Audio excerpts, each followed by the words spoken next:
അതൊരു കള്ളത്തരം വെച്ച് ഞാൻ പിടിച്ചു. എന്നെ അവർ പിടിച്ചിട്ട് നിന്റെ പേര് മമ്മൂട്ടി എന്നാണ്. മുഹമ്മദ് കുട്ടിയേക്കാളും അരോചകമാണ് അന്നത്തെ. കാരണം കളിയാക്കി വിളിച്ചൊരു പേരാണ് ഈ മമ്മൂട്ടി. ഞാൻ മമ്മൂട്ടി എന്ന് വിളിച്ചാണ്.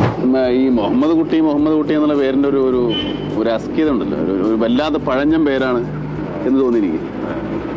പഴഞ്ഞം പേരെന്ന് പറഞ്ഞാൽ കുറച്ച് വലിയൊരു ആൾക്കാരൊക്കെ ഇല്ലേ, പ്രായമുള്ള ആൾക്കാർ. എൻ്റെ ഉപ്പാപ്പയുടെ പേരാണ്, ആ ലെവലിലാണ് ഞാൻ ചിന്തിക്കുന്നത്. അപ്പോൾ ഉളുപ്പര് മരിച്ചു പോയി എൻ്റെ ഓർമ്മയ്ക്കും. അപ്പോൾ അത്രയും പ്രായമുള്ള ഒരാളുടെ പേര് എനിക്കിട്ട് കഴിഞ്ഞാൽ ഒരു അരോചകം ഞാൻ ആലോചിച്ചു. അപ്പോൾ കോളേജ് കയറി മാരേജ് കോളേജിൽ ഫസ്റ്റ് ഇയർ ഒക്കെ ചെന്നപ്പോൾ ഈ മുഹമ്മദ് കുട്ടി എന്നുള്ള തരത്തിൽ അത് ഞാൻ അങ്ങോട്ട് ഒളിപ്പിച്ചു. അവനെ ആ പേര് അപ്പാടെ ഞാനതങ്ങ് മറച്ചിട്ട് എൻ്റെ പേര് ചോദിക്കുന്നവരോടൊക്കെ ഞാൻ ഓമർ ഷെരീഫ് എന്ന് പറഞ്ഞു. അങ്ങനെ അപ്പോൾ നമ്മുടെ അന്നത്തെ കാലത്ത് ഈ ഐഡന്റിറ്റി കാർഡ് ഉണ്ട് കോളേജിൽ, ഓർമ്മയില്ലേ? ഈ ഐഡന്റിറ്റി കാർഡ് ഒരുത്തൻ്റെ എൻ്റെ ഇന്ന് വീണ് കിട്ടിയപ്പോൾ എൻ്റെ പേര് ഇങ്ങനെ മുഹമ്മദ് കുട്ടി എന്നാണ്. നിന്റെ പേര് മമ്മൂട്ടി എന്നാണ്. അങ്ങനെ എൻ്റെ പേര് മമ്മൂട്ടിയായതാണ്. അതായത് ഒരു കള്ളത്തരം വെച്ച് ഞാൻ പിടിച്ചു. എന്നെ അവർ പിടിച്ചിട്ട് ശശിധരൻ എന്ന് പറഞ്ഞിട്ട് ഒരു ഫ്രണ്ടാണ്. അവനിപ്പോൾ എവിടെയാണാവോ? അപ്പം അവൻ പാറ്റേൺ ടൂലാണ് പഠിക്കുന്നത്. ഞാൻ